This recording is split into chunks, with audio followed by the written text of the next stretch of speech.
The wind came down from the Llano Estacado like something alive and angry, tearing across the high plains of We the have to get Texas inside now. Panhandle I know. with The a cabin's voice just that ahead. spoke of She's so winter's cold, coming hurry. fury. We have to December of keep pushing. 1885 I'm had trying, arrived but the ropes are cold tight. and mean. One more push, the kind together. Of cold that Yes. found every gap in a man's clothing and reminded him how small he was against the vast indifference of the West.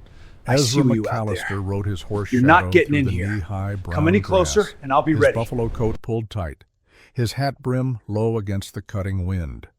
At 40 years old, with 12 hard winters of solitude behind him, he had learned to read the sky the way other men read newspapers. What he saw today told him a story he didn't like. The clouds rolling in from the northwest were the color of dirty wool, heavy and low, carrying the weight of snow that would bury the world. He pushed Shadow harder toward home, a string of prairie hens hanging from his saddle. 3 birds, enough for a week if he was careful, and Ezra was always careful. Careful with his supplies, careful with his words, careful with his heart. Especially with his heart. The ranch appeared on the horizon like a promise kept against all odds. 20 acres of hard-won land carved from the prairie, with a sturdy cabin built from local stone and timber he'd hauled himself from the breaks 15 miles east. A barn that could shelter his 12 horses. Corrals for the 200 head of cattle that bore his brand. A windmill that pulled water from deep in the earth. Everything a man needed to survive alone. And Ezra McAllister had survived alone for 12 years. The memory came unbidden as he dismounted near the barn the way memories always did when winter approached. Clara Whitmore with her honey-colored hair and eyes like creek water in summer. The banker's daughter who had smiled at a poor cowboy and made him believe just for one foolish season that he could be more than he was. "I can't marry you, Ezra," she had said on a spring evening that now felt like it belonged to someone else's life. "You're a good man, but you have nothing. No land, no money, no prospects.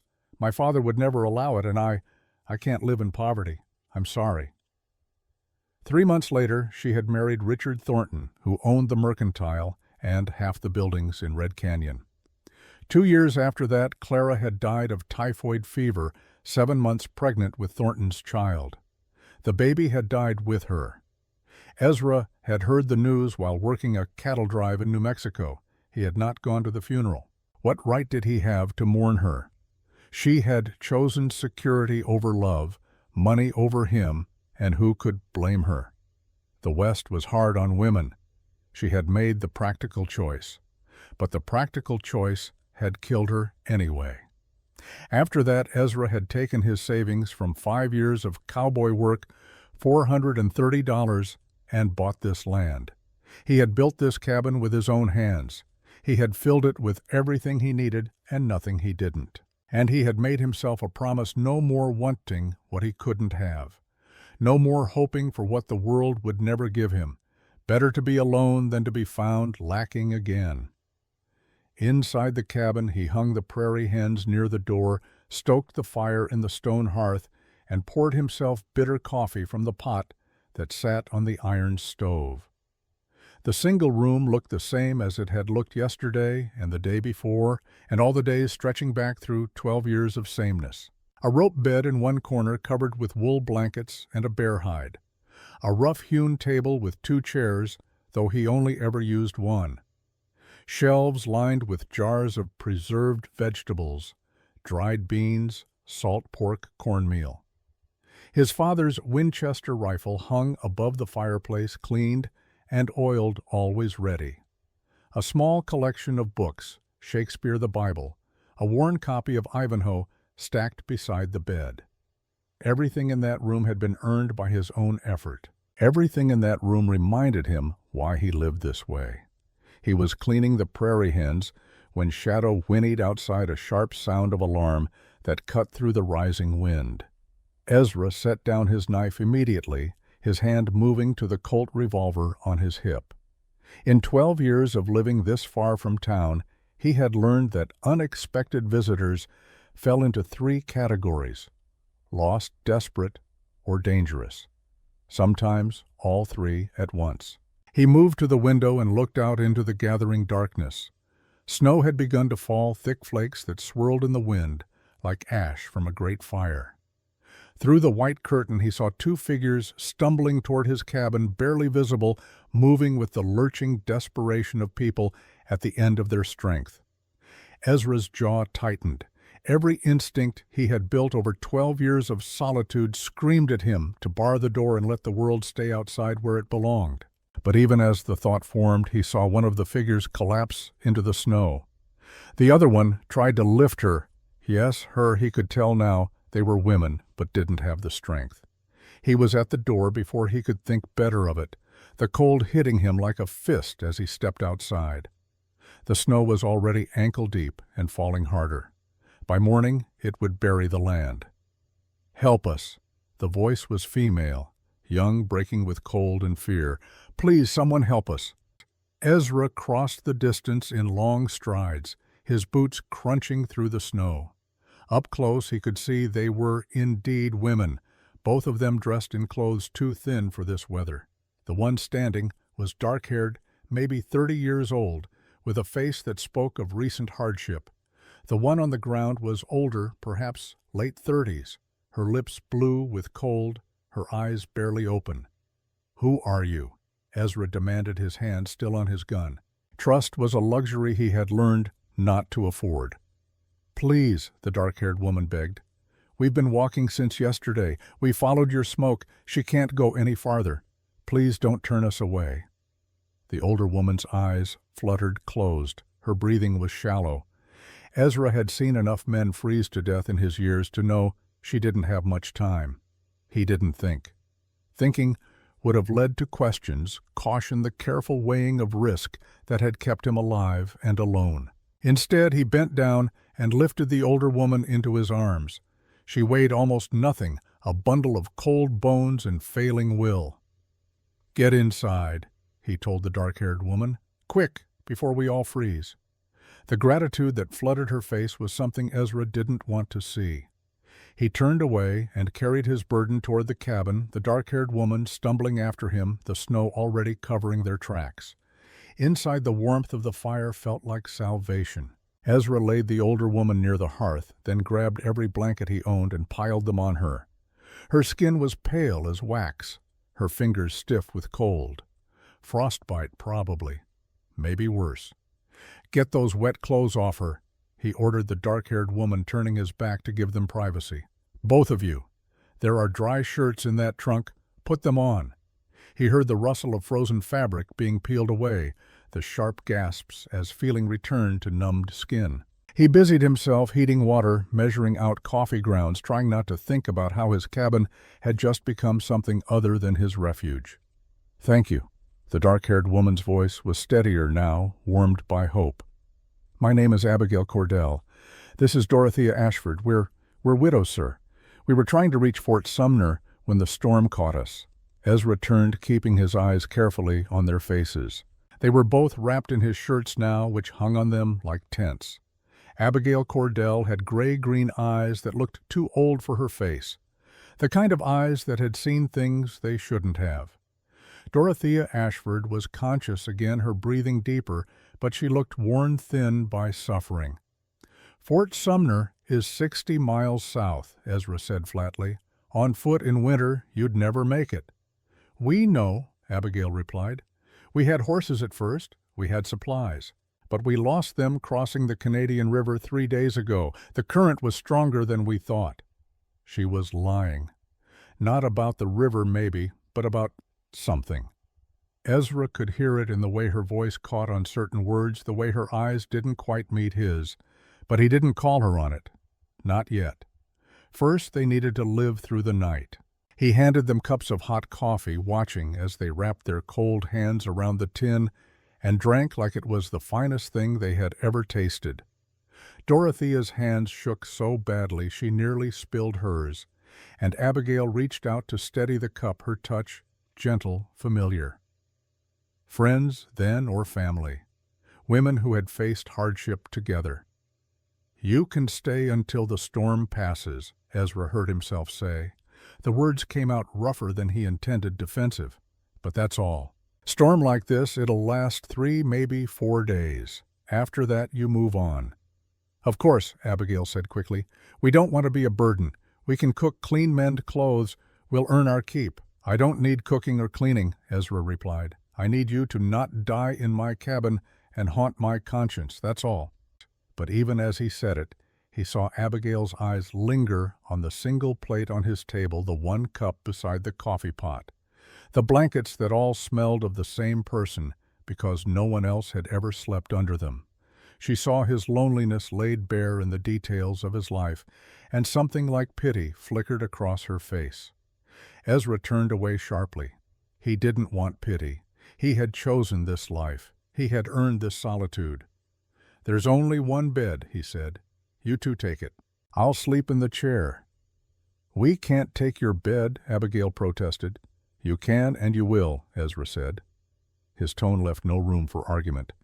"I've slept in worse places than a chair. You need the rest more than I do." He hung a blanket from the rafters to give them privacy, then settled into his chair by the fire, his rifle across his lap. Outside, the wind howled with a sound like wolves singing, and the snow fell so thick it turned the world into nothing but white darkness.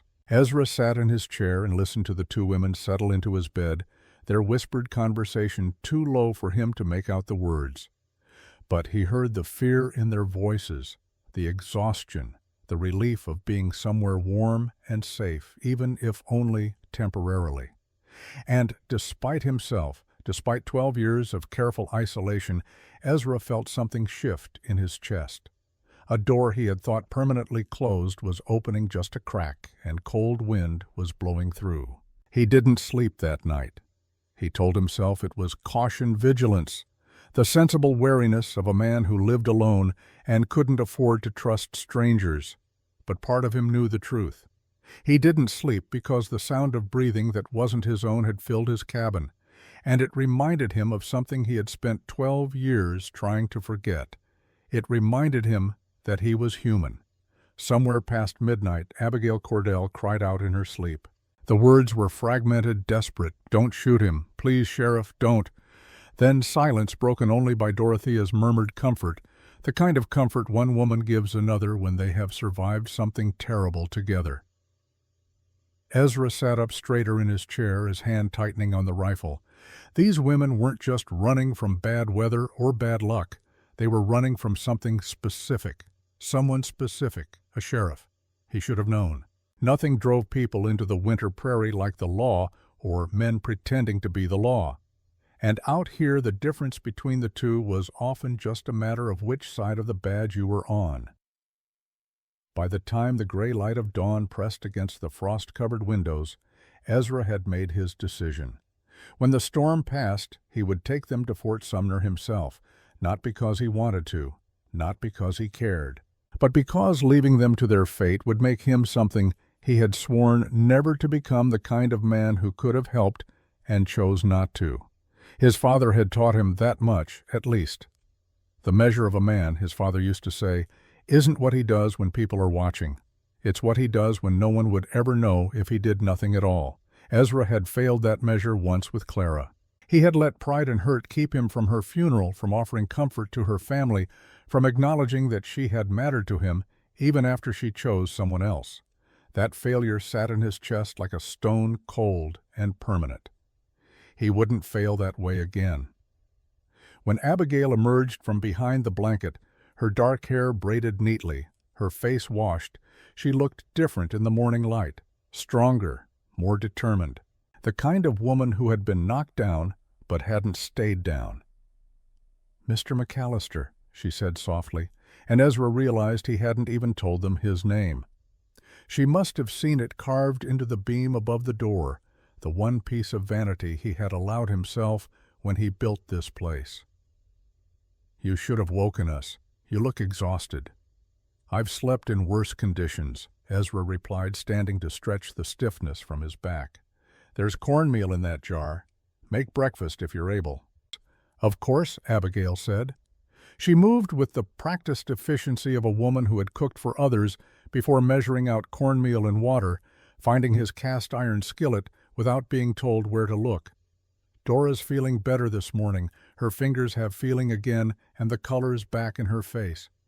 Good, Ezra said.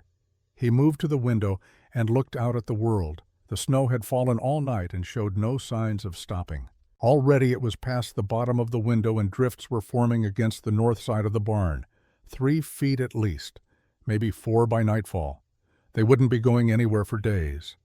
Behind him he heard Dorothea Ashford rise from the bed, moving slowly, testing her recovered strength. When she came around the blanket divider, Ezra saw a woman with gray-streaked auburn hair and intelligent brown eyes that studied him with a teacher's assessing gaze. "Mr. McAllister," she said, her voice carrying a trace of an educated Eastern accent. "Abigail tells me what you said last night. I want you to know we understand loss. You're not the only one carrying ghosts in this room." The directness of it caught Ezra off guard. He had expected gratitude, maybe fear, possibly deception, not this quiet acknowledgement of shared pain. "My business is my own, ma'am," he said stiffly. "Of course it is," Dorothea agreed, settling into the other chair at his table. "I just wanted you to know that loss shapes people in different ways. Some people run from it. Some people build walls against it. Neither way is wrong, but sometimes," she paused, choosing her words carefully, "sometimes the walls we build to keep pain out also keep everything else out too." Ezra didn't respond. He couldn't. The woman had looked into his cabin for one night and seen straight through to the core of him, to the choice he had made 12 years ago when Clara died. He had built walls, stone walls, emotional walls, walls of routine and solitude and careful control, and now 2 strangers were standing inside those walls, and he didn't know whether to be terrified or relieved. Breakfast was cornmeal mush with a bit of molasses, simple and filling. They ate in silence. At first the storm outside providing a constant backdrop of wind and driving snow. But as the morning stretched on and the snow piled higher, conversation began to flow more easily. Abigail talked about growing up in Missouri, about learning to cook from her mother, about the small pleasures of a well-tended garden. Dorothea spoke of teaching school in Kansas, of her love for books, and learning of the satisfaction that came from watching a child's face light up with understanding. Neither of them mentioned their late husbands. Neither of them explained why they were running. Ezra listened more than he spoke, which was his way. But he noticed things. The way Abigail's hands were calloused from work harder than cooking and gardening. The way Dorothea flinched slightly when he moved too quickly toward the rifle. The way both of them kept glancing at the door as if expecting it to burst open at any moment. These were women who had learned to be afraid. By midday, the cabin had taken on a different feel. Abigail had swept the floor without being asked. Dorothea had mended a tear in Ezra's spare shirt, her stitches small and even. They moved around the space with increasing comfort, and Ezra found himself adjusting to their presence the way a man adjusts to a new horse or a change in the weather. It wasn't pleasant exactly, but it wasn't unpleasant either. "Mr. McAllister," Abigail said, as they finished a simple lunch of bread and jerky, "may I ask you something?" Ezra tensed. Here it came, the question he had been waiting for. "You said you never had a wife," Abigail continued. "Why not? You're clearly a capable man. You have land, a home, a livelihood. Surely there was someone—" "There was," Ezra said before he could stop himself. The words came out flat final. "She chose someone else. Then she died. End of story." The bluntness of it hung in the air like smoke. Abigail looked stricken, as if she had opened a door she couldn't close. Dorothea reached across the table and touched her friend's hand in a gesture of comfort. "I'm sorry," Abigail said quietly. "I shouldn't have asked." "You asked," Ezra replied. "I answered. Now you know why I live alone." But even as he said it, he realized it wasn't quite true. Clara's rejection had hurt him, yes. Her death had haunted him, but the real reason he lived alone was simpler and more damning than that. He had chosen to live alone because it was easier than risking that kind of pain again. He had chosen walls over windows, solitude over connection, the predictable emptiness of his own company over the terrifying possibility of letting someone matter to him. He had chosen fear over faith. And looking at these two women in his cabin, women who had clearly lost everything and were still trying, still fighting, still hoping, Ezra felt something he hadn't felt in 12 years. He felt ashamed of his own cowardice. The afternoon passed in an uneasy truce. The storm continued its assault on the world outside, but inside the cabin warmth and food and safety created a small pocket of peace. Ezra showed them where he kept his supplies, how to work the stove, how to draw water from the pump in the barn without getting lost in a blizzard. Abigail watched everything with sharp attention, memorizing the information like her life might depend on it, which Ezra supposed it probably did. As evening approached and the light began to fail, Ezra went out to check on his horses. The barn was only 30 feet from the cabin, but the wind was so strong it nearly knocked him off his feet. Snow had drifted 4 feet high against the barn door. He had to dig for 10 minutes just to get inside. The horses were restless, sensing the storm's fury. Shadow, his black gelding, whickered when Ezra appeared, and he spent time running his hands over the horse's neck, speaking low words of comfort. "Yeah, I know," Ezra murmured. "Things are different now. 2 women in the house. Changes everything, doesn't it?" Shadow snorted as if in agreement. When Ezra returned to the cabin, stamping snow from his boots, he found Abigail and Dorothea in quiet conversation by the fire. They fell silent when he entered, and he pretended not to notice. Privacy was a rare commodity in a one-room cabin. He would give them what little he could. That night, after another simple meal, after Ezra had once again insisted they take the bed while he took the chair, Dorothea produced something from the small bundle she had carried. A harmonica, small and silver, worn smooth by years of use.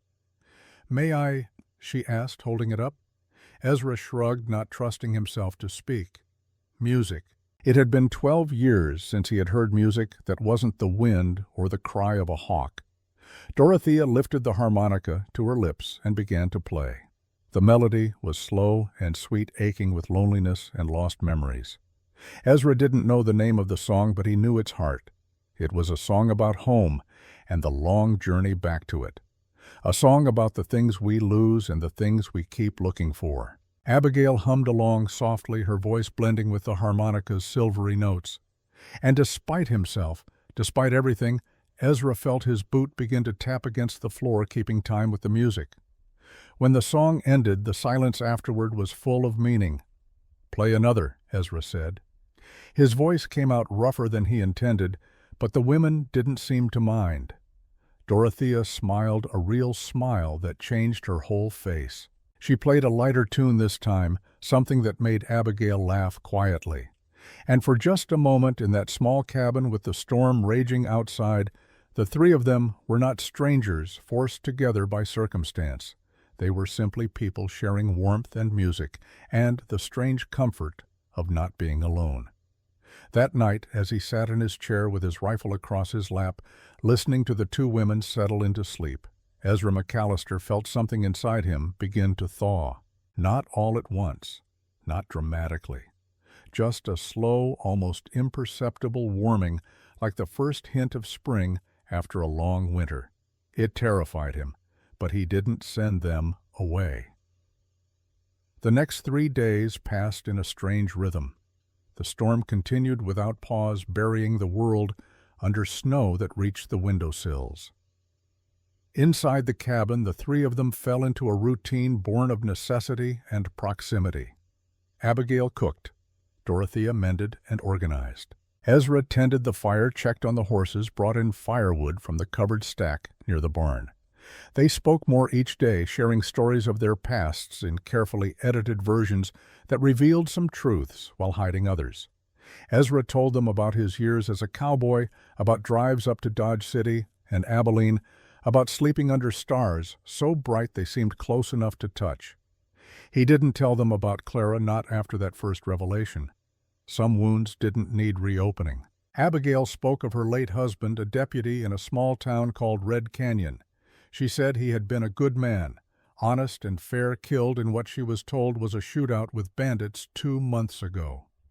But when she said it, her hands clenched in her lap and her voice carried a weight that suggested the official story wasn't the whole truth. Dorothea talked about her husband, a farmer who had died of consumption 3 years earlier. She had been teaching school since then, barely surviving on the small salary, ostracized by the town after rumors spread that she had brought bad luck. 3 men had died in accidents in the months after her husband's death, and superstition ran deep in small towns. "They said I was cursed," Dorothea said one evening, her voice matter-of-fact but her eyes betraying old hurt. "Said death followed me, as if grief could cause a barn to collapse or a horse to throw its rider. But fear makes people cruel." "Yes," Ezra agreed quietly, "it does." On the 3rd day of the storm, as afternoon shadows lengthened, Abigail finally told him the truth. They were sitting around the table playing a simple card game Dorothea had taught them when Abigail set down her cards and looked directly at Ezra. "We owe you an explanation," she said, "about why we're really running." Ezra put down his own cards and waited. "I told you my husband was killed by bandits," Abigail continued. "That was the official story, the one told by Sheriff Silas Vance, but it was a lie." She took a breath, steadying herself. "My husband, Deputy Brennan, discovered that Sheriff Vance was involved in gun smuggling, selling rifles to Apache renegades across the border for profit. When Brennan confronted him, Vance shot him in the back, made it look like a bandit attack." Dorothea reached over and took her friend's hand. "I saw it happen," Abigail said, her voice shaking now. "I had brought my husband's lunch to the jail that day. I was outside when I heard the shot. I looked through the window and saw Vance standing over my husband's body holding a smoking gun. Vance saw me. I ran." "I found her that night," Dorothea added, "hiding in my root cellar. We knew we had to leave, but Vance moved faster than we expected. He had wanted posters printed claiming Abigail had stolen $500 from the town fund. He made her out to be a thief and me her accomplice." $500, Ezra said slowly. "That's a hanging offense in most territories." "We know," Abigail said. "That's why we were trying to reach Fort Sumner. There's a U.S. Marshal stationed there. We thought if we could tell our story to federal law we might have a chance." Ezra leaned back in his chair, processing this information.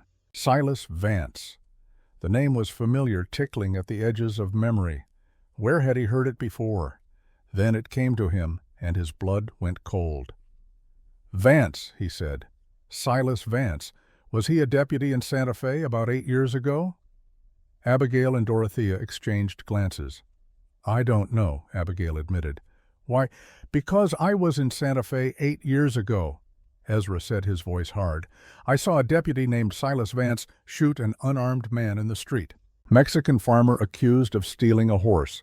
No trial, no evidence, just a bullet. The man died right there in front of 20 witnesses." "What happened to Vance?" Dorothea asked. "Nothing," Ezra replied bitterly. "The dead man was Mexican poor, nobody important. Vance claimed he was resisting arrest. The witnesses were too scared to contradict him. I testified against him, but I was just a drifter, a nobody cowboy. The judge dismissed my testimony as unreliable. 6 months later, Vance was promoted to sheriff in some small town east of here." "Red Canyon," Abigail whispered. "Red Canyon," Ezra confirmed. The 3 of them sat in silence as the implications settled over them. This wasn't just about a corrupt sheriff and 2 frightened women. This was about a man who had been killing with impunity for years, protected by a badge and the indifference of a system that didn't care about victims without power or money. "When the storm clears," Ezra said finally, "I'll take you to Fort Sumner myself. I'll testify about what I saw in Santa Fe. Maybe my word combined with yours will be enough to bring Vance down." "You don't have to do that," Abigail said, but hope flickered in her eyes.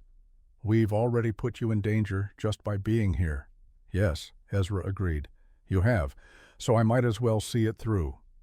He stood and walked to the window, looking out at the endless white. The storm was finally beginning to ease. By morning, it would be over. Besides, he added, not looking at them. "I already failed to speak up for one innocent person. I won't make that mistake again." He didn't explain what he meant, and they didn't ask. But he felt the weight of their gratitude, and it sat uncomfortably on his shoulders. He wasn't doing this to be a hero.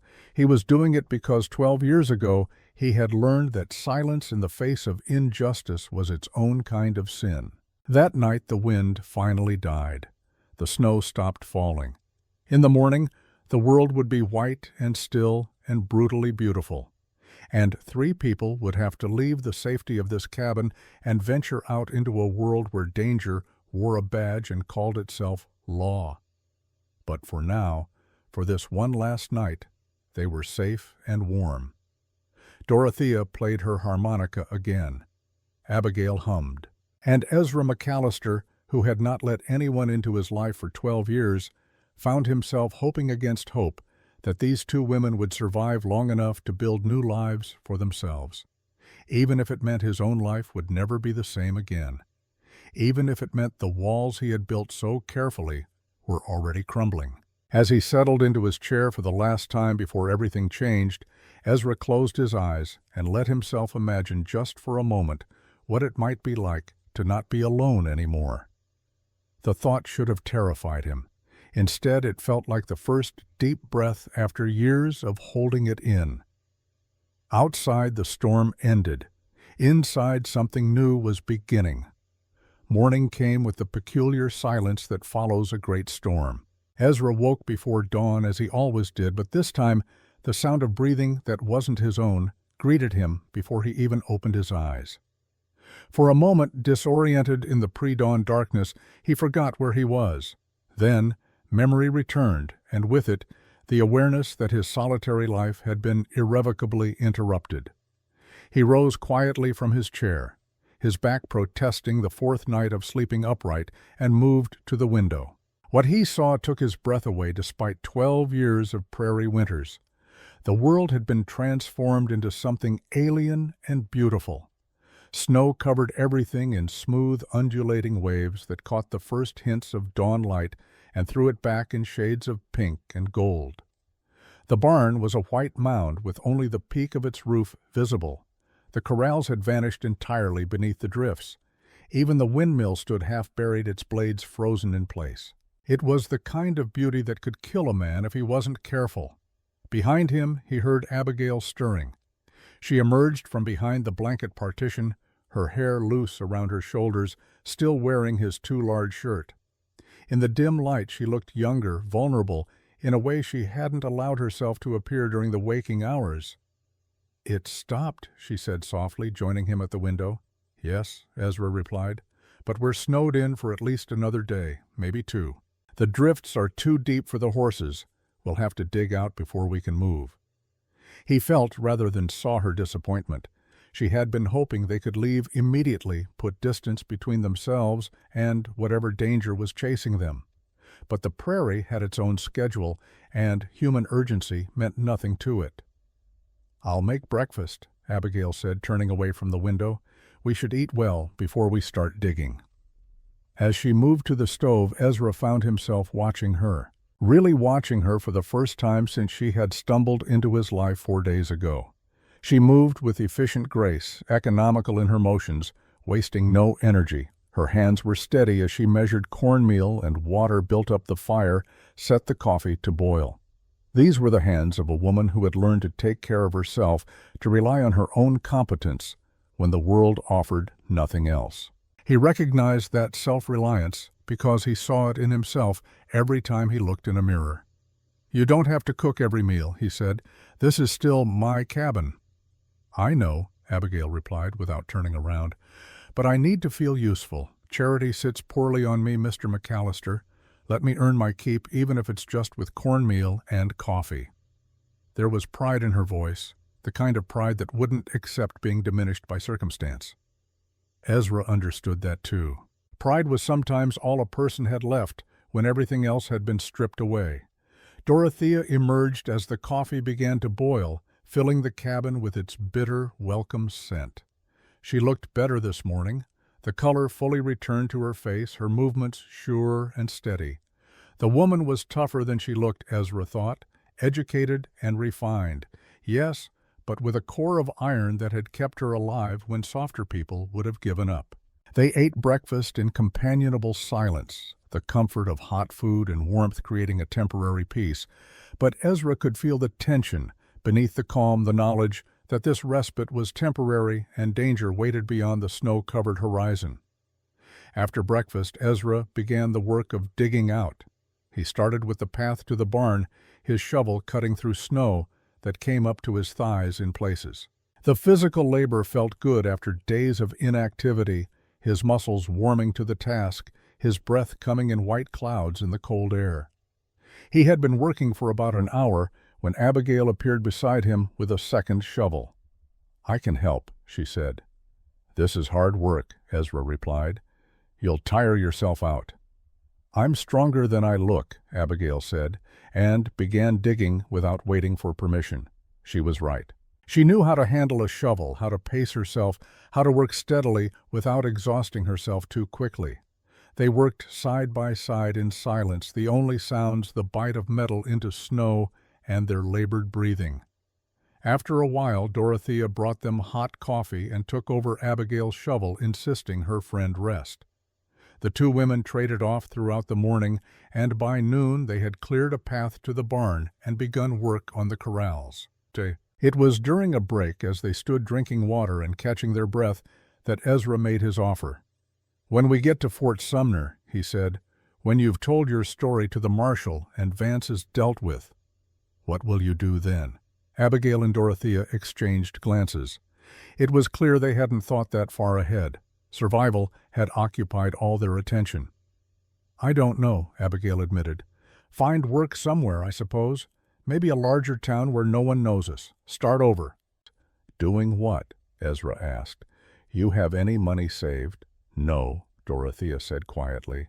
"We left with only what we could carry. Everything else—" She didn't finish the sentence. Everything else was gone lost to the life they had fled. Ezra was quiet for a moment, weighing his words carefully. What he was about to say would change everything, and he knew it.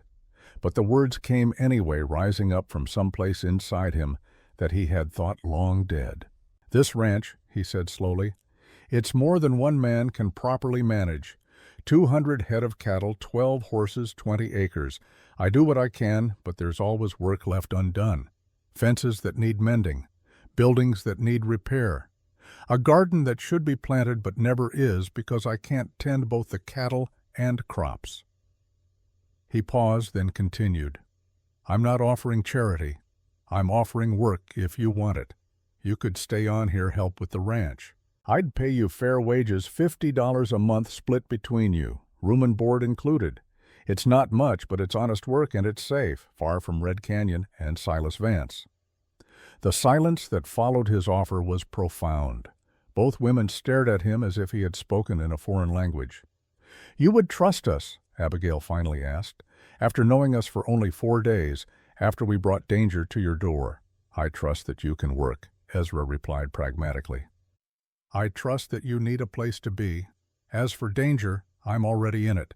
Might as well make the best of the situation." It was a carefully casual answer, and they all knew it was a lie, or at least not the full truth. The full truth was more complicated, more frightening. The full truth was that Ezra McAllister had spent 12 years alone, and in 4 days had remembered what it felt like to have voices other than his own fill a room. The full truth was that he was terrified of being alone again, but he didn't say any of that. Western men didn't speak such truths aloud. They showed them in actions, in offers of work and safety, in the willingness to stand between danger and those who needed protection. "We'll think about it," Dorothea said carefully, "after Fort Sumner, after we see how things settle." "Fair enough," Ezra agreed. They returned to their digging, but something had shifted between them. The air felt charged with possibility, with the tentative beginning of something that none of them were quite ready to name. That afternoon, as the winter sun began its early descent, they heard the sound that Ezra had been dreading.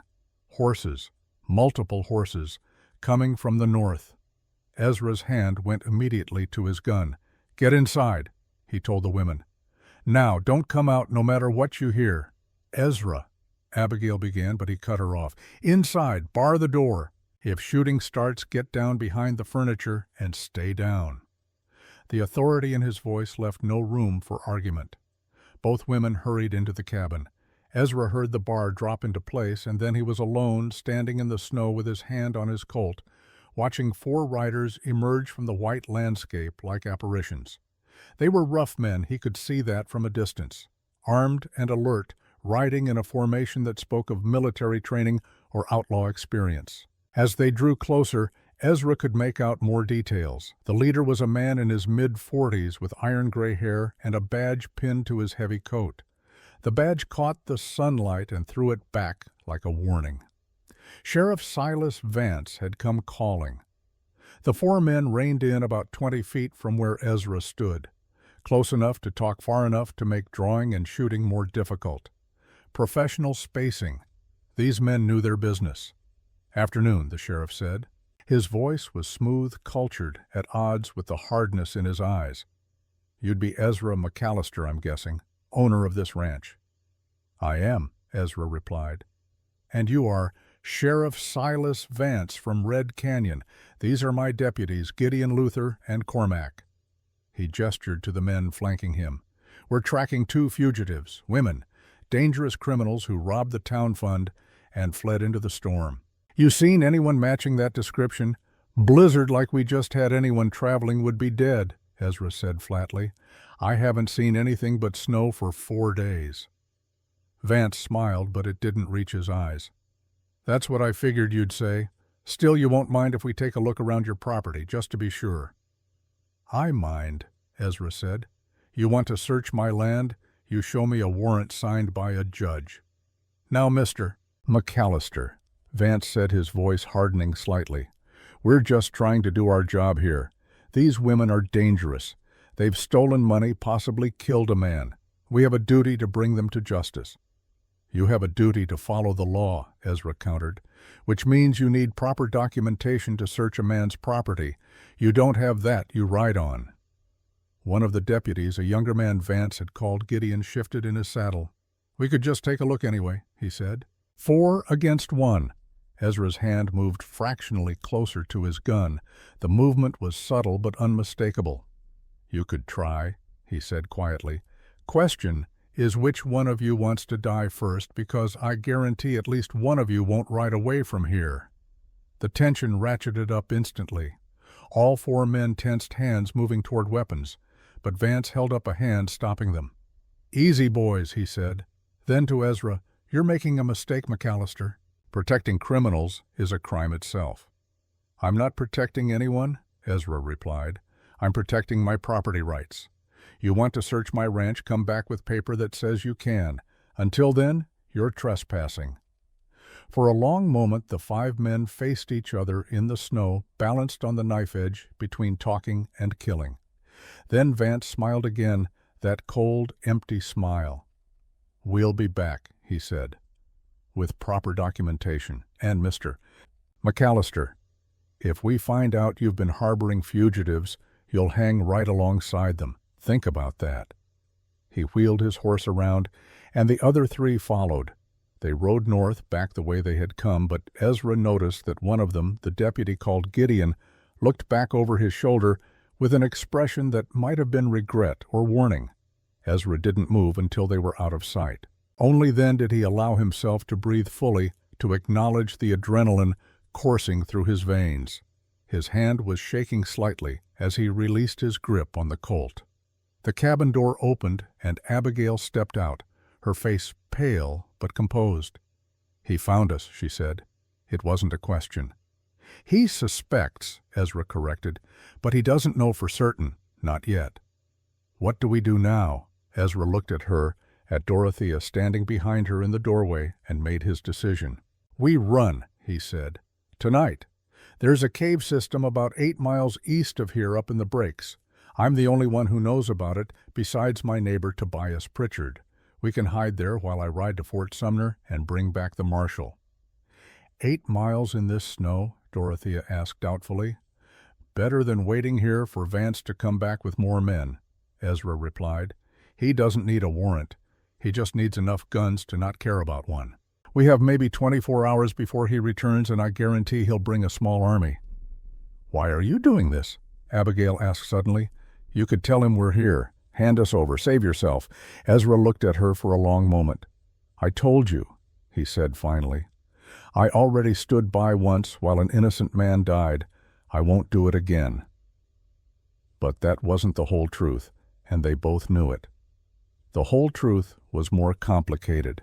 The whole truth was that somewhere in the last 4 days, these two women had stopped being strangers and become people he couldn't bear to see harmed.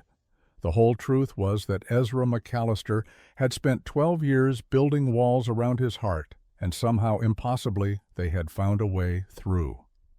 That evening, after a hasty meal and hurried preparations, they began gathering what they would need for the journey. Food, blankets, ammunition, extra clothes. Ezra saddled 3 horses Shadow for himself, a sturdy mare named Patience for Abigail, and a gentle gelding named Steadfast for Dorothea. As darkness fell and stars began to appear in the clear winter sky, a lone rider appeared from the south. Ezra tensed until he recognized the horse and rider. Tobias Pritchard, his nearest neighbor and closest thing to a friend he had in this country.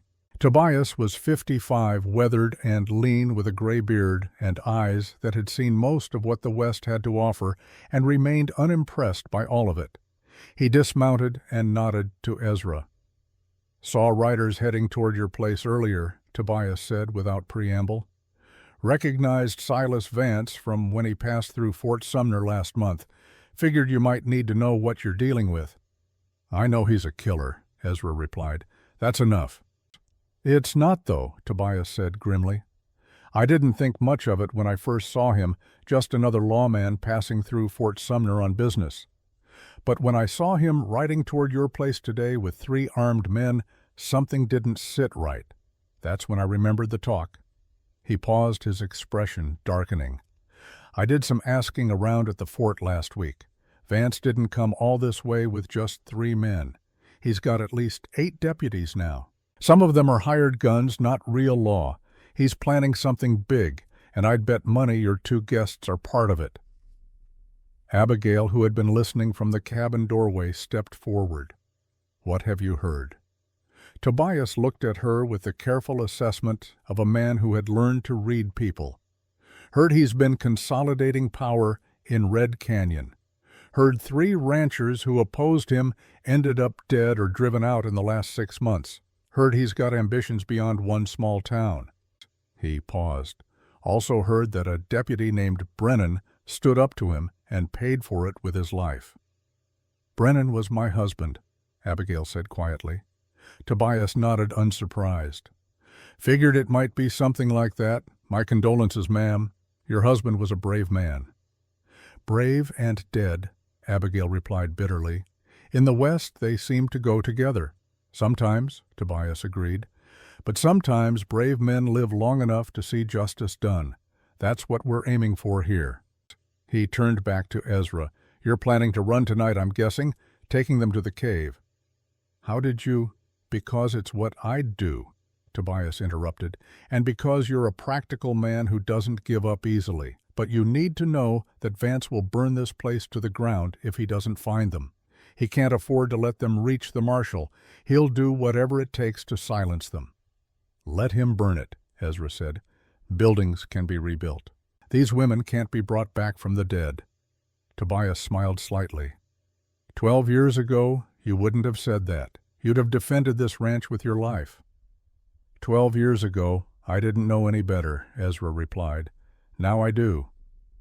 "Good," Tobias said. "I'll ride with you part way. Make sure you get to the cave safely.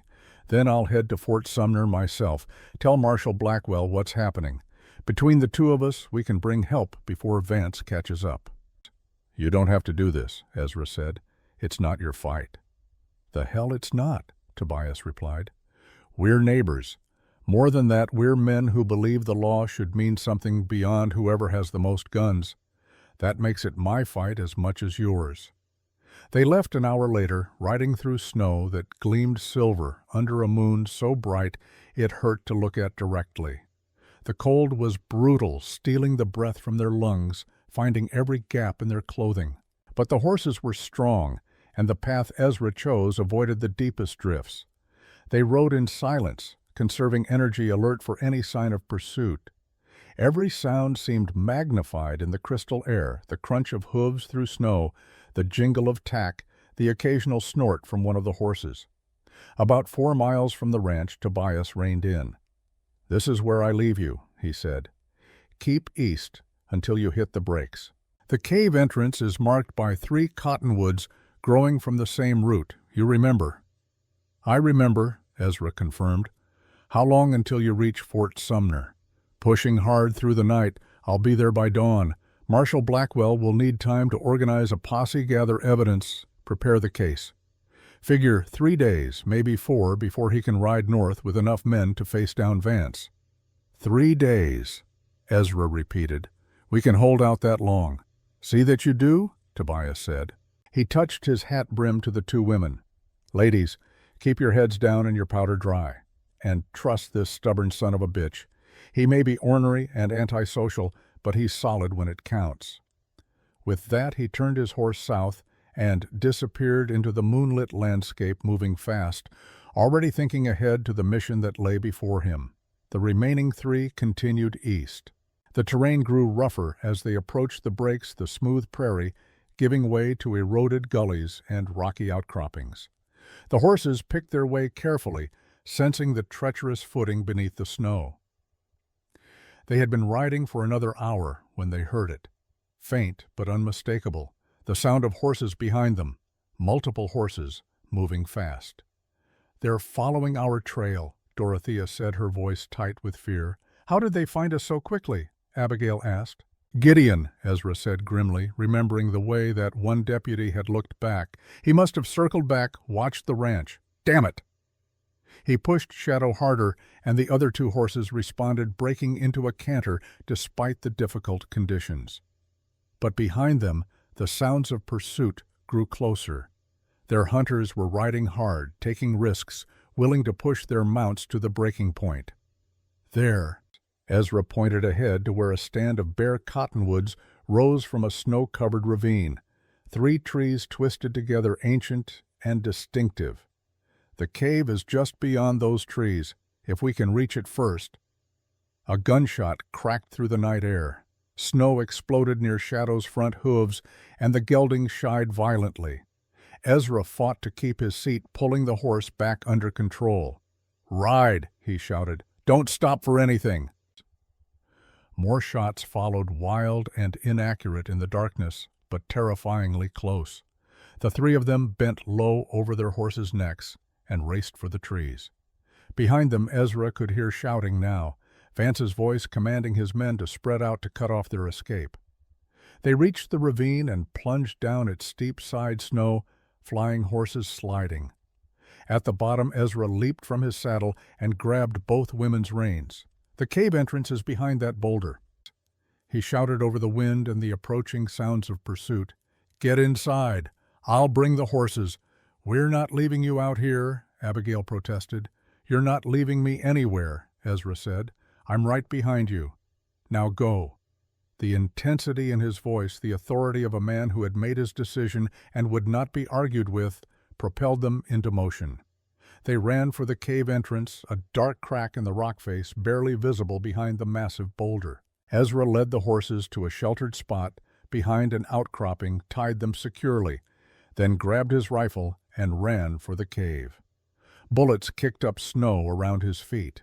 He dove through the entrance just as more shots rang out, ricocheting off stone with screams of protesting metal. Inside the cave, darkness enveloped them. Ezra felt Abigail's hand find his arm in the blackness. "Are you hurt?" she asked urgently. "No," he replied. "But they know we're here now. This just became a siege." Outside, the shooting stopped. In the sudden silence, they could hear Vance's voice amplified by the ravine walls. "McAllister, you're trapped in there. Send out the women." and I'll let you walk away." Ezra said nothing. They all knew Vance's promises were worth less than nothing. "Think about it," Vance called. "You've got no food, no water, no way out. We can wait you out or smoke you out. Either way, you're finished." Still Ezra remained silent. He was feeling along the cave wall, remembering the layout from years ago when he and Tobias had explored these caverns. His hand found what he was looking for, the narrow passage that led deeper into the cave system toward the second entrance on the far side of the ridge. "There's another way out," he whispered to the women. "Narrow, difficult, but possible. We'll wait until they settle in, think they have us trapped. Then we move." "How narrow?" Dorothea asked. "You'll have to crawl in places," Ezra admitted. "Can you do it?" He felt rather than saw her nod in the darkness. "I didn't come this far to give up now." "Good," Ezra said, "because before this is over, we're all going to have to be braver than we've ever been." Outside they heard the sounds of Vance's men setting up camp blocking the main entrance, settling in for a long wait. 4 men out there, maybe more. All of them armed and willing to kill. But inside the cave in the darkness, 3 people were preparing to do the impossible. They were preparing to escape to survive, to reach Fort Sumner and bring justice down on a corrupt sheriff who thought himself untouchable. They were preparing to win. And in that moment, as Ezra felt Abigail's hand still resting on his arm and heard Dorothea's steady breathing beside him, he realized something that should have terrified him, but instead felt like a revelation. He wasn't alone anymore. For better or worse, his fate was now tied to these 2 women. They would survive together or die together. There was no middle ground, no going back to the solitary life he had built so carefully. The walls he had spent 12 years building were gone completely now. And standing in the darkness of that cave, facing death and danger, and the unknown Ezra McAllister discovered that he didn't miss those walls at all. He just hoped they all lived long enough for him to figure out what came next. The darkness in the cave was absolute, the kind of darkness that made a person question whether their eyes were open or closed. Ezra sat with his back against cold stone, his rifle across his lap, listening to the sounds from outside. Vance's men had built a fire near the cave entrance. He could see the faint orange glow reflecting off the ravine walls. They were settling in confident in their position, certain that time was on their side. They were wrong. "How long do we wait?" Abigail whispered beside him. Her voice was steady despite everything, and Ezra felt a flicker of admiration for her composure. "Another hour," he replied quietly. "Let them get comfortable. Let them think we're trapped and scared. Then we move." "Tell us about this passage," Dorothea said from his other side. "What are we facing?" Ezra closed his eyes, picturing the cave system from memory. He and Tobias had explored it thoroughly 8 years ago, mapping every passage, every chamber, looking for potential shelter or escape routes. That knowledge was about to save their lives. "The passage starts about 30 feet back from where we're sitting," he explained, keeping his voice low. "It's narrow at first, maybe 2 feet wide. You'll be able to walk if you turn sideways. After about 50 yards, it opens into a larger chamber with an underground spring, fresh water. We can rest there." "And after that?" Abigail asked. "After that it gets harder," Ezra admitted. "The passage narrows again. Parts of it you'll have to crawl. One section is so tight you'll need to exhale to fit through, but it opens up eventually, and the far exit is on the other side of the ridge, maybe half a mile from here. They won't be watching it. They don't know it exists." "How can you be sure?" Dorothea asked. "Because only 2 people know about that exit," Ezra said. "Me and Tobias. And Tobias is halfway to Fort Sumner by now." They fell silent, each lost in their own thoughts. Outside they could hear Vance's men talking, their voices carrying in the cold night air. Bits and pieces of conversation drifted into the cave. "Crazy holding up in there. Should just smoke them out now. Sheriff wants them alive. The women anyway." That last comment made Ezra's jaw tighten. Vance wanted the women alive so he could silence them permanently, make their deaths look like something other than murder. probably claim they died trying to escape or killed themselves rather than face justice. The story didn't matter as long as there were no witnesses left to contradict it.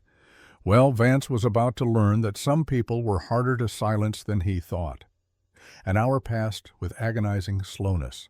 Ezra counted the seconds, the minutes forcing himself to wait, even as every instinct screamed at him to move now, to act, to do something other than sit in darkness and listen to the men who wanted to kill them. Finally, when he judged enough time had passed, he stood carefully. "It's time," he said. "Stay close to me. Keep one hand on the wall, one hand on the person in front of you. Don't speak unless you have to. Sound carries in caves." They moved deeper into the darkness, Ezra leading the way by touch and memory. His right hand traced the rough stone wall, while his left held his rifle. Behind him, he felt Abigail's hand grip his coat, and behind her, Dorothea held on to Abigail. Three people connected by touch and trust, moving through blackness toward an uncertain future. The passage narrowed as Ezra had warned. They turned sideways, shuffling along the walls, pressing in from both sides. Ezra heard Dorothea's breathing quicken slightly, the first sign of the fear she was fighting to control. He didn't blame her. The sensation of being compressed between tons of rock, unable to see, unable to turn around, was enough to break even strong minds. "You're doing fine," he said quietly. "Just keep moving. It opens up soon." And it did. After what felt like an eternity, but was probably only 10 minutes, the passage widened. Ezra's hand touched empty air where wall had been, and he knew they had reached the first chamber. "We can rest here," he said, his voice echoing slightly in the larger space. "There's water if anyone needs it." He heard the sound of movement, then Dorothea's voice, thick with emotion. "I never thought I was afraid of tight spaces until tonight." "You did well," Abigail said, and Ezra heard the rustle of fabric that meant she was embracing her friend. "We're through the worst of it." But they weren't, and all three of them knew it. The hardest part was still ahead. They drank from the underground spring, the water so cold it made their teeth ache. They rested for perhaps 20 minutes, gathering strength for what came next. Then Ezra stood and found the passage that led onward. "This is the difficult section," he warned. "The passage gets narrow, very narrow. If anyone feels like they can't do it, speak now. We can try to find another way." "There is no other way," Abigail said. "We go forward or we die here. Those are the choices." "Forward it is," Dorothea agreed. The second passage was everything Ezra had warned them about, and worse. Within minutes they were crawling on hands and knees, the ceiling so low it scraped their backs. The walls pressed in from both sides, and more than once Ezra had to stop and work his way around projections of rock that seemed designed to catch and hold. Then they reached the section he had been dreading. The Narrows, Tobias had called it. A stretch of perhaps 15 feet where the passage was barely 18 inches wide and the ceiling dropped to within 2 feet of the floor. "Listen to me carefully." Ezra said, his voice tight. "You have to exhale completely before you go through. Empty your lungs. Make yourself as small as possible. Don't panic. Don't gasp for air. Just push through quickly and you'll be fine." "And if we get stuck?" Dorothea asked. "You won't," Ezra said with more confidence than he felt. "I've been through this before. You're both smaller than me. If I can make it, you can." He went first, demonstrating. He took a deep breath, let it all out, then pushed himself into the narrow gap. For a terrifying moment, he felt stone pressing against his chest and back, simultaneously felt the weight of the mountain above him, felt the primitive terror of being trapped in a stone coffin deep beneath the earth. Then he was through, gasping, in the slightly wider space beyond. "Come on," he called back. "One at a time, Abigail first." He heard her breathing, heard her gathering courage, then saw the faint movement in the darkness that meant she was coming through. She made a small sound of distress halfway through, and Ezra reached back, found her hand, and pulled. She came through in a rush, colliding with him, her breath coming in sobs. "You're through," he said, steadying her. You did it. Now call Dorothea. She needs to hear your voice." "Dora," Abigail called, her voice shaking. "Come on. It's awful, but it's quick. I'm here." They waited in the darkness, and for a long moment, nothing happened. Then they heard Dorothea's voice, tight with barely controlled panic. "I can't," she said. "I'm sorry, I can't." "Yes, you can," Abigail said firmly. "Dora, you're the strongest person I know. You survived your husband's death, the town's cruelty, a winter storm, and everything else the world has thrown at you. You can survive 15 feet of narrow rock." "What if I get stuck?" "Then we'll pull you through," Ezra said. "But you won't get stuck, I promise you. Just empty your lungs and push. We'll be right here." Another long moment of silence. Then, "All right, I'm coming." They heard her enter the narrow section, heard her breathing grow labored, heard her make a small sound of fear. Then silence. "Dora," Abigail called. "Dora, talk to me." No response. Ezra's heart began to pound. She was stuck. He started to crawl back toward the gap, but before he could reach it, he heard movement. Then Dorothea came through in a rush, gasping, crying, her whole body shaking. "I'm through," she said between sobs. "Oh, God, I'm through." They held her between them, letting her cry, letting the fear drain out of her. Ezra felt his own hands shaking and realized he had been more frightened for her than he had admitted to himself. "The worst is over," he said, when her crying had subsided to shaky breaths. "From here the passage widens. We'll be out in another hour." And he was right.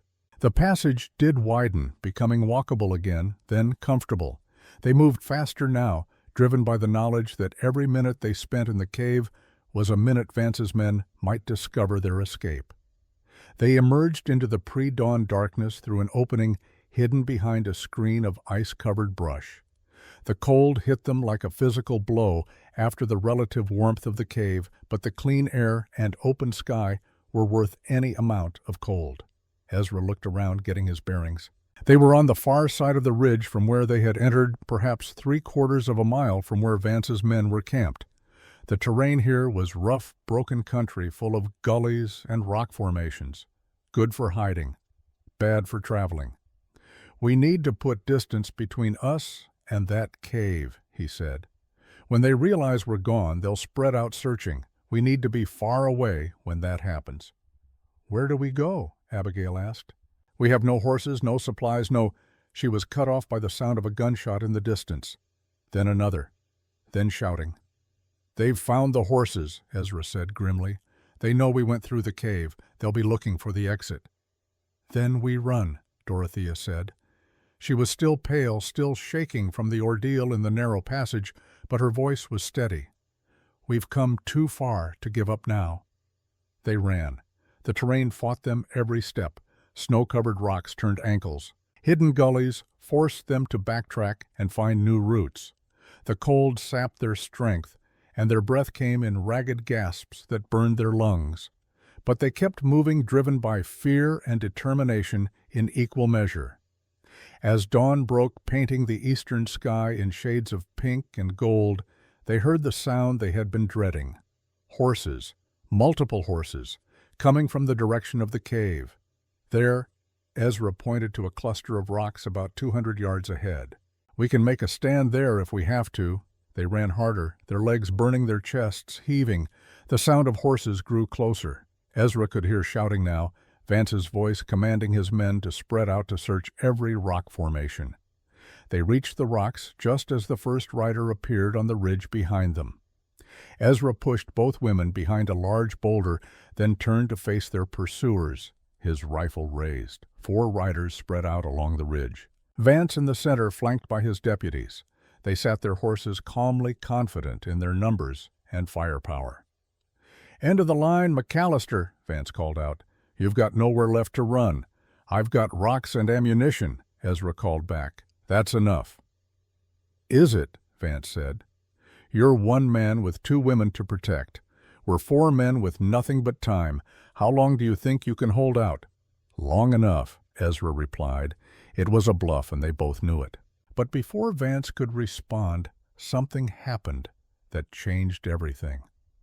A rifle shot cracked out, but not from Vance's men and not from Ezra. This shot came from the south, and it kicked up snow directly in front of Vance's horse, making the animal rear. "That's far enough, Vance," a voice bellowed from behind a nearby rock formation. "Unless you want the next shot to be less friendly." Ezra's heart leaped. He knew that voice. Tobias Pritchard had returned, and he hadn't come alone. More riders appeared emerging from cover on 3 sides. Tobias and 5 other ranchers, all armed, all with their weapons trained on Vance and his men. And riding in the center of them, a silver star pinned to his coat, was U.S. Marshal Amos Blackwell. "Silas Vance." The marshal's voice rang out with the authority of federal law. "You are under arrest for murder, corruption, and attempted murder of witnesses. Order your men to drop their weapons, now." For a long moment, Vance sat frozen on his horse. Ezra could see the calculation in his eyes, weighing his options, looking for a way out. Then, slowly, Vance's hand moved toward his gun. "Don't!" Ezra shouted, but it was too late. Vance drew fast, but Tobias was faster. His rifle barked once, and Vance's gun went spinning from his hand before he could fire. The sheriff howled in pain, clutching his bleeding hand. "Next man who reaches for a weapon dies," Tobias said calmly. "Your choice." The 3 deputies looked at each other, then at their wounded sheriff, then at the 9 rifles pointed at them. Slowly, carefully, they raised their hands. "Smart choice," Marshal Blackwell said. He rode forward, his deputy following. Within minutes, Vance and his men were disarmed and bound ready for the long ride back to Fort Sumner and justice. The marshal dismounted and walked over to where Ezra stood with Abigail and Dorothea. He was a man in his mid-40s with iron-gray hair and eyes that had seen too much of humanity's worst but retained hope for its best. "Mr. McAllister," he said, extending his hand, "Tobias tells me you're a man of your word, that you testified against Vance once before and were ignored." "I did," Ezra confirmed, shaking the offered hand. "Well, you won't be ignored this time," Blackwell said. He turned to Abigail and Dorothea. "Ladies, I'm going to need your full statements. Everything you saw, everything you know. And I promise you this time, justice will be done." "How can you be sure?" Abigail asked. "He has money, influence." "He has nothing," Blackwell interrupted gently. "While Tobias was riding to fetch me, I was already investigating Vance. We've found evidence of embezzlement, gun running, and connections to 3 unsolved murders besides your husband's. We have financial records, witness statements, everything we need. Silas Vance will hang for what he's done." Abigail's legs gave out. She would have fallen if Ezra hadn't caught her. She turned her face into his chest and wept, not from fear this time, but from relief. The nightmare was over. Dorothea stood straight and still, tears running silently down her face. "My husband can rest now," she said quietly. "They said he died under a curse, but it was just Vance, wasn't it?" Making sure no one asked questions about the men who opposed him. "I'm afraid so, ma'am," Blackwell said. "Vance has been orchestrating accidents and spreading superstition to cover his crimes for years, but he's done now. You have my word." One of Vance's deputies, the young man called Gideon, spoke up then. "Marshal, I want to make a statement. I want to testify against Vance." Vance, still clutching his bleeding hand, spat at him. "You're a dead man, Gideon. You hear me? A dead man." "No," Gideon said quietly. "I'm finally alive. I've been dead inside for 2 years following a murderer and calling it the law. I'm done." "We'll take your statement," Blackwell said. "Any man willing to speak truth, whatever his past, deserves a chance at redemption." He turned back to Ezra. "I'll need you in Fort Sumner in 1 week for the preliminary hearing, all 3 of you. Can you manage that?" "We'll be there," Ezra promised. As the posse prepared to ride out with their prisoners, Tobias rode over to where Ezra stood with the 2 women. "You did good," the older man said. "Kept your head, kept them safe. Your father would have been proud." "My father would have asked why I waited 12 years to stand up for something," Ezra replied. "Better late than never," Tobias said. "Besides, seems to me you found more than just a cause to stand up for." His eyes flicked meaningfully toward Abigail, who was standing close to Ezra's side. Ezra didn't respond, but he didn't deny it either. The posse rode out, taking Vance and his men south toward Fort Sumner and Justice. Ezra, Abigail, and Dorothea were left standing in the morning sun, exhausted, filthy, and alive. "We should head back to the ranch," Ezra said. "Get cleaned up, rested. We've got a week before we need to be in Fort Sumner." But when they reached the ranch that afternoon, walking the entire distance on foot, they found devastation. As Tobias had predicted, Vance's men had burned what they couldn't take. The barn was a smoking ruin. One side of the cabin had been torched, though the stone construction had prevented total destruction. The corrals were torn down, the windmill damaged. Abigail made a small sound of distress. "You're home," she said. "Everything you built can be rebuilt," Ezra interrupted. "It's just wood and stone. You and Dorothea are alive. That's what matters." He meant it. Looking at the ruins of 12 years of solitary labor, Ezra felt no grief, no rage, no loss. Only relief that the three of them had survived. Only gratitude that they were standing here together. Material things could be replaced. People could not. Over the next week, they worked together to make the cabin livable again. Neighbors came to help Tobias and his sons, other ranchers who had heard what happened and wanted to show their support. The community that Ezra had held at arm's length for 12 years embraced him now, and he found that he didn't mind. In the evenings, after the work was done, Ezra and Abigail would sit on what remained of the porch and watch the sun set over the prairie. They talked about everything and nothing, their pasts, their hopes, the strange path that had brought them together. "The offer I made before still stands," Ezra said one evening.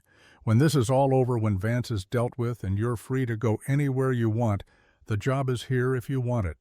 Both of you." "Ezra," Abigail said softly, "I need to tell you something. I can't take a job just because I'm grateful to you for saving my life." His heart sank, but he kept his face neutral. "I understand."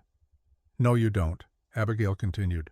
She turned to face him fully, her gray-green eyes serious in the fading light. "I can't take a job from you because somewhere between the blizzard and the cave and everything in between, I stopped thinking of you as my rescuer. You're not the man who saved me. You're the man I choose. Do you understand the difference?" Ezra stared at her, hardly daring to believe what he was hearing. "I spent my whole marriage being grateful to my husband for giving me security," Abigail said. "I cared for him, but I was never his equal. I was always the one who owed him something. I won't live that way again, not even with you. So I can't work for you, Ezra, but I could work with you. As a partner. As someone who has as much say in this ranch's future as you do." "That's what I meant," Ezra said, finding his voice at last. "That's what I've always meant. You're not my employee, Abigail. You're—" He stopped, the words caught in his throat. "I'm what?" she asked gently. "You're the reason I remember how to hope," he said finally. 12 years I lived in this place and felt nothing but satisfied with my solitude. 4 days with you in my cabin, and suddenly the silence felt wrong. The emptiness felt like a loss instead of a choice. You changed everything, Abigail, you and Dorothea. You reminded me what it means to be alive." "Then my answer is yes," Abigail said. "To the partnership, to staying, to building something here together. Yes, to all of it." She leaned forward and kissed him. It was not a kiss of gratitude or desperation or fear. It was a kiss of choice, of equals meeting as partners of two people who had found each other in the hardest of circumstances and decided they wanted to see where that path led. When they pulled apart, Dorothea was standing in the cabin doorway, smiling at them. "About time," she said. "I was beginning to think you two would dance around each other forever."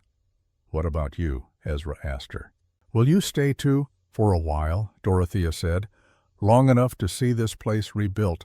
Long enough to testify and make sure Vance pays for what he's done. After that—" She shrugged. Who knows, Tobias Pritchard has been asking me about teaching his grandchildren. Seems his daughter just moved back to the territory with 3 young ones who need education.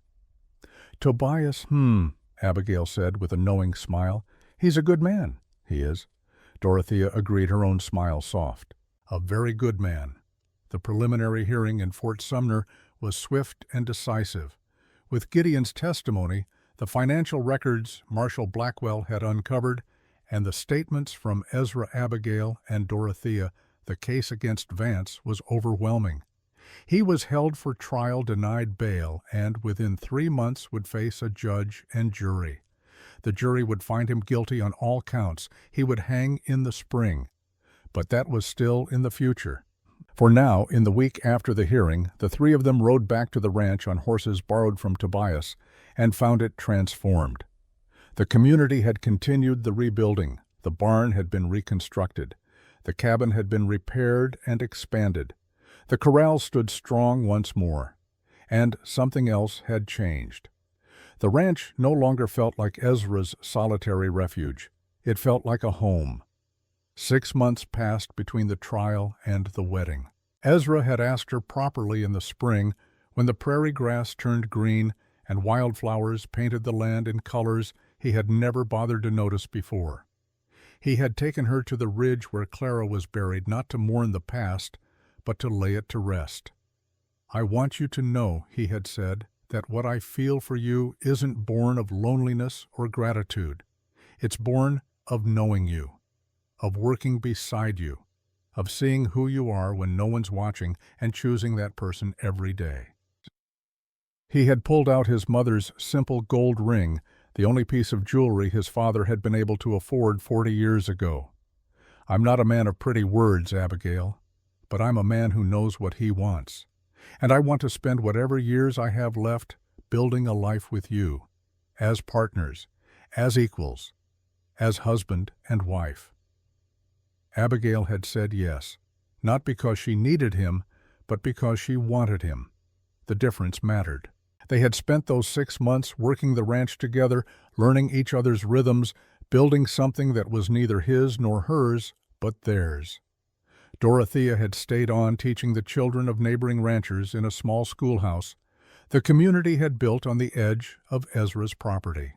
Tobias had become a frequent visitor, and the courtship between him and Dorothea had bloomed with the quiet certainty of people who had lived enough life to know what mattered. Now, on a warm evening in late summer, with the sun painting the sky in shades of amber, and Rose Ezra McAllister stood on his porch and looked out over his land. Abigail stood beside him, her hand in his.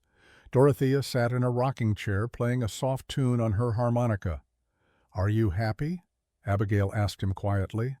Ezra thought about the question. 12 years ago, Clara had asked him if he could make her happy, and he hadn't known how to answer. He had thought happiness was something you provided for someone else, something you earned through wealth or status or success. Now he knew better. "Yes," he said simply, "I am happy, not because I have everything I want, but because I finally understand that what I want is this, right here, right now, you beside me, a home to build, a future to work toward. That's enough, more than enough." "Good," Abigail said. She squeezed his hand, "because I feel the same way." They stood together in the gathering dusk, watching the first stars appear in the darkening sky. Behind them, the cabin glowed with warm lamplight.